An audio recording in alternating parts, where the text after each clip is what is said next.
Welcome to the June 15, 2010 meeting of the Glendale Redevelopment Agency. Can we have a roll call, please? Agency members: Draymond. Here. Najarian. Here. Quintero. Here. Weaver. Chair Friedman. Here. Here. Can we have your report, please? The agenda for the June 15, 2010 regular meeting of the Glendale Redevelopment Agency was posted on Thursday, June 10, 2010 on the bulletin board outside City Hall. Thank you. What's next, please? Next is approval of minutes. Do we have a motion to approve? So the minutes? moved. Do we have a second. I will abstain. Thank you. With noting that one abstention, the minutes stand approved. What's next, please? Next is oral communication, where discussion is limited to items not part of this agenda. Each speaker is allowed 5 minutes. Members of the redevelopment agency may question or respond to a speaker, but there will be no debate or decision, and the matter may be referred to staff through the executive director for investigation and report. Thank you. I have one card. Herbert Milano.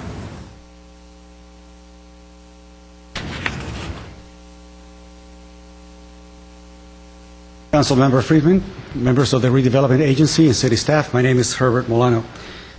Last week we discussed very briefly the situation with the finances of the Americana. I came before you to try to obtain information concerning the city's cash flow with regard to the cash flow coming in due to property tax, sales tax, and the cash going out with regard to the interest on the bonds. And I thought, Ms. Friedman, since you were not around during the major discussions that occurred 10 years ago and soon thereafter, I wanted to bring some of that history as a refresher. It was around 10 years ago, in the year 2000, 2001, when the city finally sent out an RFI, what I call a request for information, request for proposal. And it sent that RFI to about 16 firms to come in and bid on this particular collection of firms, of the collection of acreage that the city had assembled. The city assembled those parcels of land since 1971. And at that time, we had a plan that was made in 1996, which had a vision of what this area was going to look like. When the RFI went out, what the city basically was starting to get back was a lifestyle center. That appeared to be the objective. But here's the interesting thing. Out of the 16 firms to whom we sent out an RFI, only 2 of them were truly qualified to bid on this thing.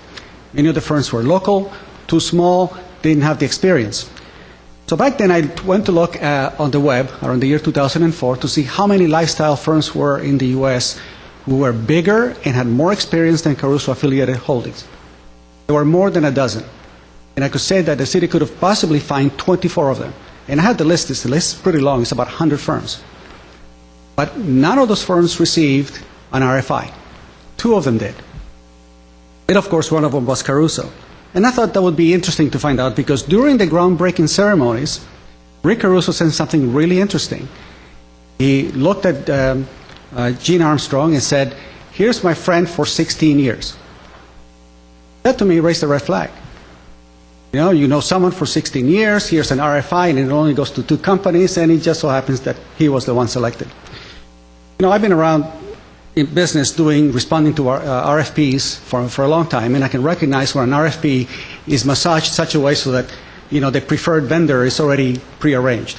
But in this case, it was not given to everyone to basically bid, and I figured what would have happened if we had a true competitive bidding in this process?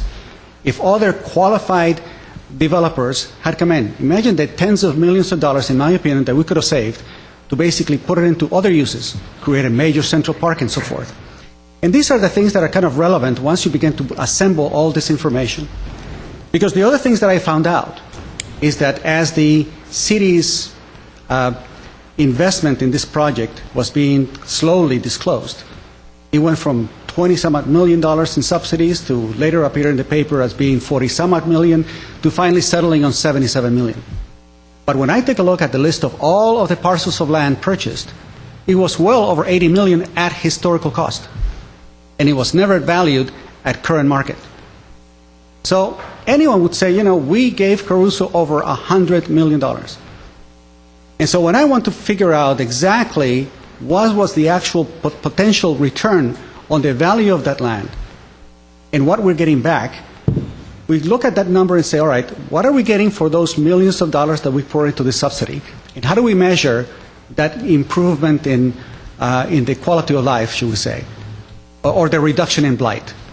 Or are we paying for the number of square footage of buildings that are coming in, and what was our cost to get them in for this purpose? I think that it is a worthwhile exercise, the question you posed. How do we measure, the actual effect of removing that blight in terms of dollars and cents? I know it's a challenge. We paid a hefty amount, and I don't believe that the cash flow that we're getting out of the Americana even covers our yearly interest on the bonds. I think it's something worthwhile thinking about. Thank you very much. Thank you.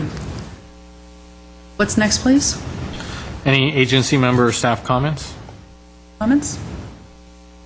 Seeing none? Move we adjourn. I think we have a comment. Oops. Mr. Starbird. Madam Chair, pardon me, but I just need to say that Mr. Milano's reconstruction of the history and the process of the request for proposals on the Americana is about as far-fetched as anything can possibly be. I was here for the demise of the Donahue Schreiber project, owners of the Galleria, very good managers, very good developers.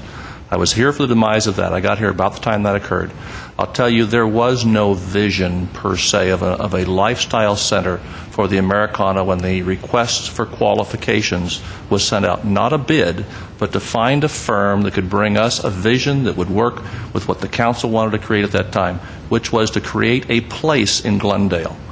Lennar, Snyder, Caruso, the first two I mentioned being significantly greater and better known developers at the time. None of us knew Mr. Caruso until he walked in the door with his proposal.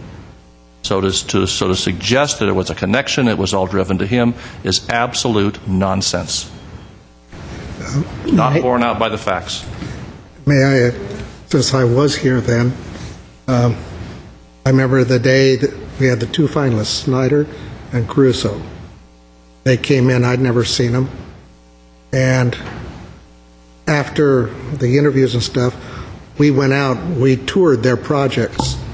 We took buses, staff and council all got together, and we went out and looked at Snyder's projects over the county area, the same with Caruso.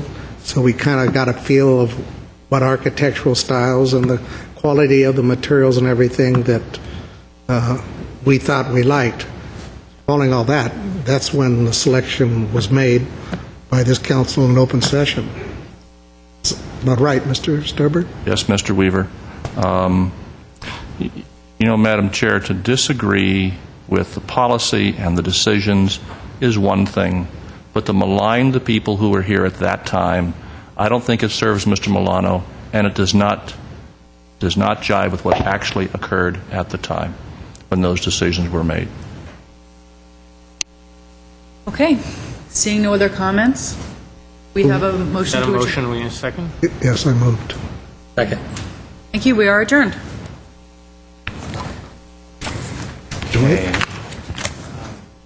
We've got several Special permutations of meetings in front of us. Why don't we go to the Joint? joint meeting of the Glendale